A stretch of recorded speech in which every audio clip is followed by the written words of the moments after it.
Okay, it's Andy Graham, and today I'm going to talk about real estate development before the bubble burst. Okay, I truly 100% believe there's a real estate bubble. Actually, there's more than just a real estate bubble, there's kind of a bubble on the whole economy of the planet. Okay, and I want you to move before the real estate bubble burst. Okay, let's talk about what a real estate bubble is first. A real estate bubble is a term used to describe a rapid and unsustainable increase in real estate prices that is driven by speculation. Oh, come on, get out of the way. My computer's still loading. I'm Andy Lee Graham. I'm in San Pedro de Laguna, La Laguna. I'm not sure what the word is. I always hate to add that, but people want to add that. But I'm on Lake Atalan, Guatemala.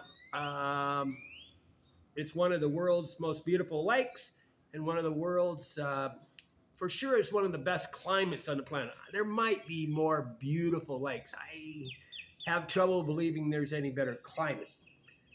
Okay, what is a real estate bubble? What is a bubble? A real estate bubble is a term to use to describe a rapid and unsustainable increase in real estate prices that is driven by speculation and investor enthusiasm.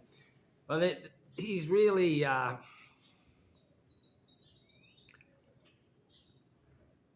okay. A bubble that is the worst, whether it's a stock market bubble or it's a real estate bubble or a Bitcoin bubble. What is worse is when the average Joe Blow gets involved. Okay, when it's speculators, that's really just them being entrepreneurs, right? But when the mass public gets involved, that's when you're in trouble. I never forget. I called up 3 or 4 people that are millionaires and told them about the 2008 problem after a person came to Togo that was a real estate mortgage loan officer, told me about what kind of loans they were given. And I called them up immediately and said, you guys have to get out of the real estate market. You got to basically get out of the stock market. You got to get out of anything. The one guy says, I don't know, he was in a 40, one of these retirement plans. He said, this isn't affected.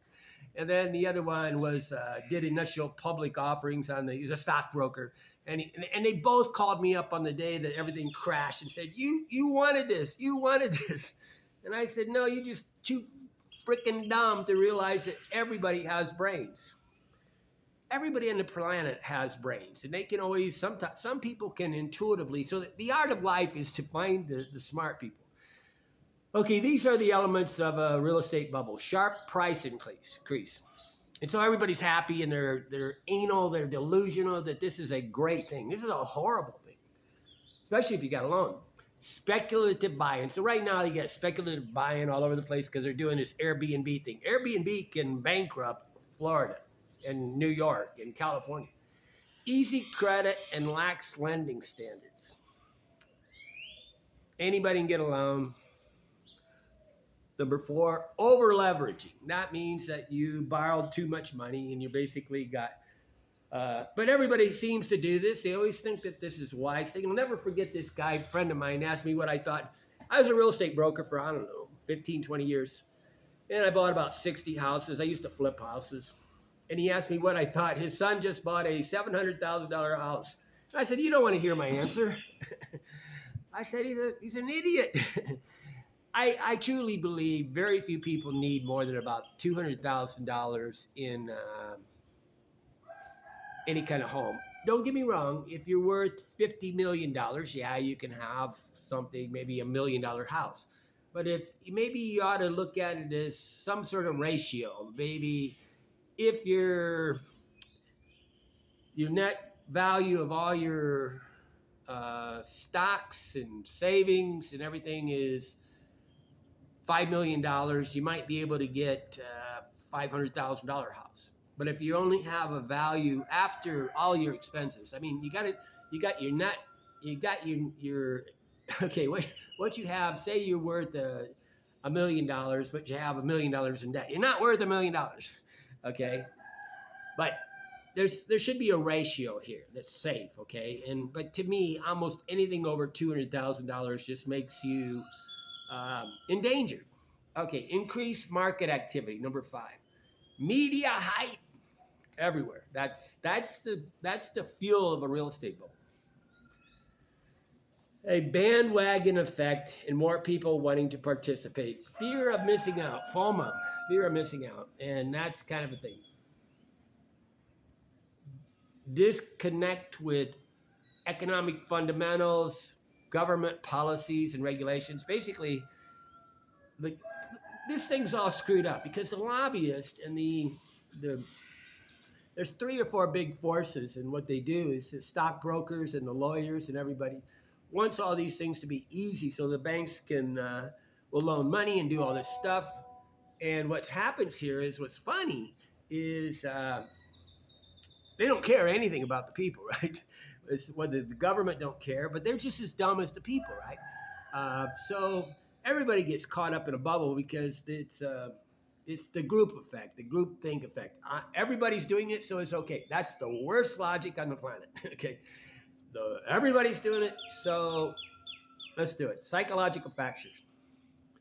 Okay. I'm going to put a link to a list of things I'm wanting to do in a development. And what I would really like, what I see, okay, anybody over 60, maybe even 55, should basically stockpile their money and not get into dangerous speculative investments. Okay, why? They can't afford to lose it. You can lose all your money at age 20, 30, 40, and then retrieve it and get back and come back and basically survive after a detriment. But if you lose all your money at age 65 by getting involved in a Bitcoin speculative thing like that FTX thing or whatever, or any speculation, I don't mind you doing about 10%, 20% of your value, but if the 80% should be in something very solid, and your house is not really that solid, okay? Especially in a bubble, because I would expect, I don't know, I just kind of laugh. I'm hoping for a depression, right? I want a drastic drop in the value of real estate and the economy, because I think people need to understand rational behavior, and the only way they learn that is by consequences. But I'm going to put a link up in the description of this YouTube channel thing. I've collected over 400 aspects of what I would like to do. See, I would like to do a real estate development of tiny homes, maybe 20 by 20. Okay, and why 20 by 20? This is an open space. You're retired. There's one or two people, maybe a little bigger if there's two people. And you got to downsize your maintenance man's requirements. And this is the problem about getting older. If you're really wealthy, you have servants. Like here in Guatemala or anywhere in 200 countries, I can have servants, okay? I can have a gardener. I can have a cleaning lady. I was arranging with the lady the other day to pick up my laundry. Will you come pick up my laundry at my hotel so I don't have to carry it there? I'm all about convenience, right? And my time, my valuable time. But a tiny home real estate development could be the answer, because they could move into this. They buy a tiny home for less than, say, $25,000, $30,000. Landscaped, dog friendly, community, has a lot of community features, basically kind of a thing. But you need to do a development,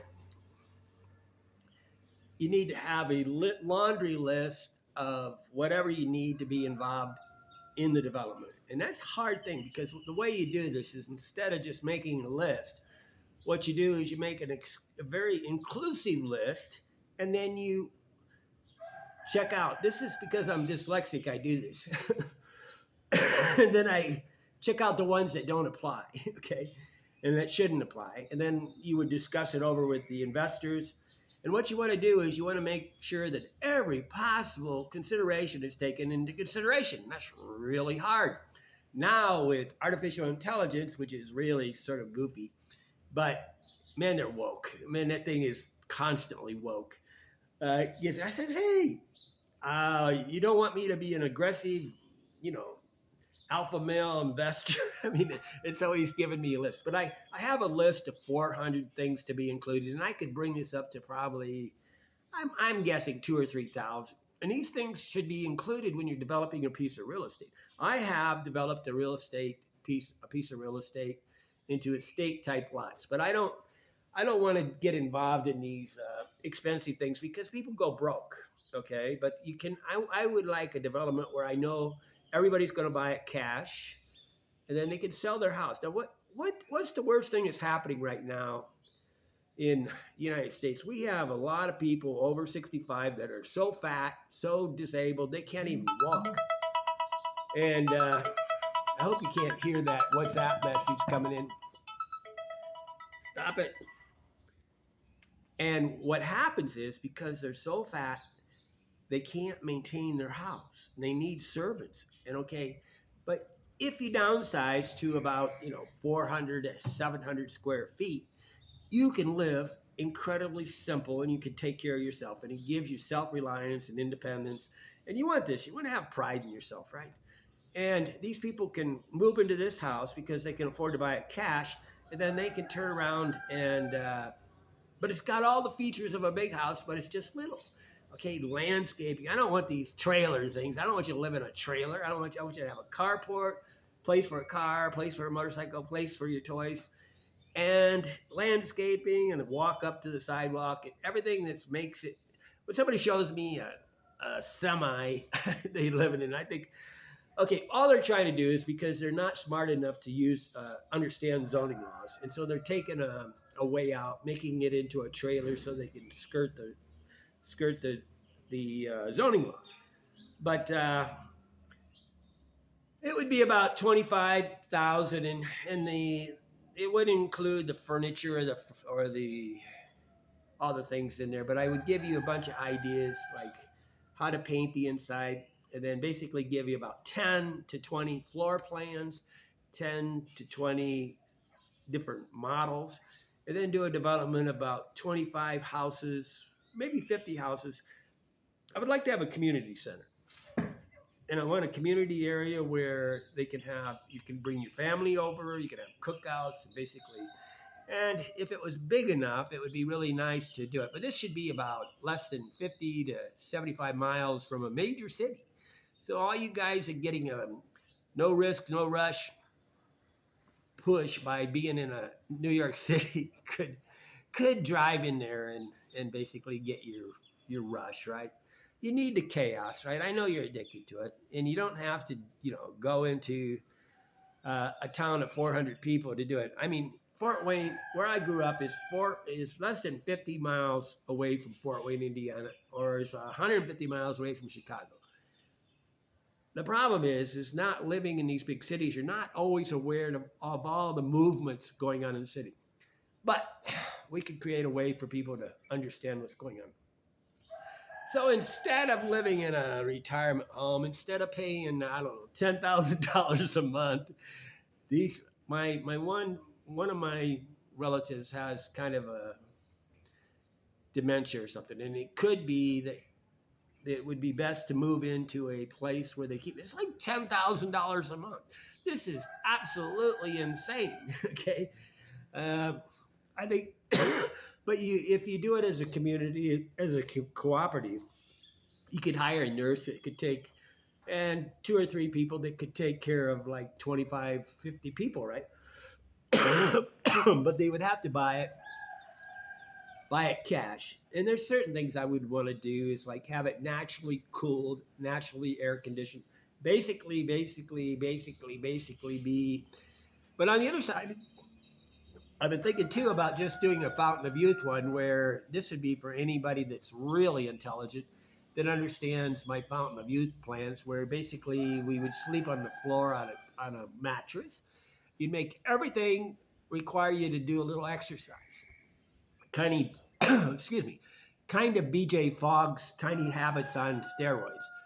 Um, and everything about the house would give you some sort of in accidental indirect way to do it. Like maybe there would be stairs up to the every because if you walk upstairs every day, like the worst possible thing you can have is for if you want to stay in good shape. But you got to do all this before you get out of control, right? You got to be able to live things. But a Fountain of Youth, I've talked about it many, many times, and some of you remember it. There's certain things I do to make my life, like I like to be on the third floor of a hotel. because then I get my exercise and I don't have to go exercise. I like to put my bed on the floor. That way I have to get up off the floor and I don't have to worry about I don't have to worry about ever getting to the point where I can't get off the floor. Okay, I don't put food in my kitchens or whatever. I don't have any food in storage. I have a few spices, but because it just leads us into temptation. Okay, this is fun, but I've got 400 concepts that would be involved in a thing. And again, if he's going to do a development, and if you're thinking about developing real estate, what you need, in my opinion, what you need to do is collect a long list of every possible amenity, benefit, consideration, and then go through that long list and exclude the ones that are maybe not appropriate. I'm sorry, I did a really powerful lymph gland clean yesterday, and all that crap went into my bloodstream. And this lymph gland thing, I found a guy, I don't know, Perry Nicholson, that's really super intelligent on lymph glands. So that's why I'm coughing. I'm coughing. I got phlegm. I got nose thing. It's nothing to do with my, what do you call this, isolation or elimination diet. Okay, anybody who's always interested in doing, I'm kind of a polymath. I think about a lot of subjects, and I really do enjoy it. And if you would like to have me make a very comprehensive video about it, something, I will do it for $50. Okay, I gotta make money. What a lot of people want to do is they want to sneak in and get me to be their best friend, and I don't want to be your best friend. Okay, if you want to be my best friend, get on a plane and come to Lake Atitlan, Guatemala, and talk to me. I want to be able to look you in the eye, and I don't need this internet crap, okay? But I'm always looking for my best friends, okay? And very few people are capable of being my best friend. A guy got mad at me at the cookout the other day. I don't know if he got mad, but I told him I want the 130 IQ plus people, okay? Why can I think so fast? It's because of my lymph gland cleaning and my shaking my head every morning to get the blood flowing in my brain, and eating OMAD. But I'll put the link to the 400 possible considerations, and don't use this as a comprehensive list. If you really wanted a comprehensive list, I will. I don't know. If I ever get one of these plans, I would bring it up to 3,000 or 4,000 list, right? Because you want to take into every possible consideration. Because when you do something, the way you make something perfect is to take into consideration everything. That's how you do an invention. That's how you do an innovation. That's how you make a perfect shirt. Like I'm in the process of making 10 shirts, I hope. I bought 1.5 yards of cloth for each shirt. Okay, I'm Andy Lee Graham. I'm having a lot of fun. The world has stopped traveling, so I guess it's time to reposition because nobody is talking about traveling the world, international travel. But everybody thinks I should talk only about travel. That is just what I do because I love living out of a backpack. Okay, I'm here and you're not. Why not? Why aren't you here? Ask yourself why you cannot travel. And that will answer a lot of questions on why you are so busy all the time. If you cannot be here and you cannot just get on a plane and go someplace for 2 weeks, 3 weeks, and you're retired, think about it. Why?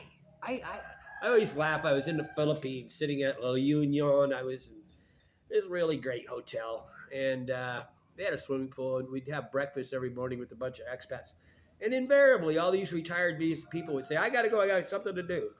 But they were addicted to this. They were so addicted. And I was working, right? And these guys are retired. They say, I got to do this. I go, I don't get it. What goes on in your brain that you have these plans? Like, I almost refuse to do appointments because it takes so much work to have an appointment that it's ridiculous. And especially in these developing countries. But I won't definitely have no use for expats in appointments.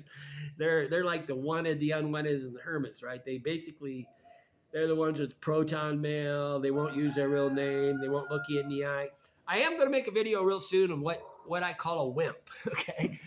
But anybody has a topic for me to make about, I can do some really fast research.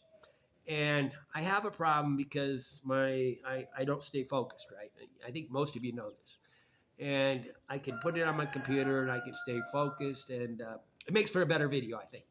But I'm here and you're not. Why not? Andy Lee Graham, hoboontheroad at yahoo.com. Hoboontheroad at yahoo.com. My telephone number is 260-624-4414. 260-624-4414. Why am I capable of putting that phone numbers up there and everybody hides? It's because they have no strategy, no capacity for being able to funnel out the trolls, right? They basically are afraid of the world. So when I give you a list of 75 reasons I think you're a wimp, it's going to be on there. Okay, Andy Lee Graham, hit that subscribe button. I got to say that. Hit that subscribe button. I kind of assume that everybody's, but hit the subscribe button so I get some traffic.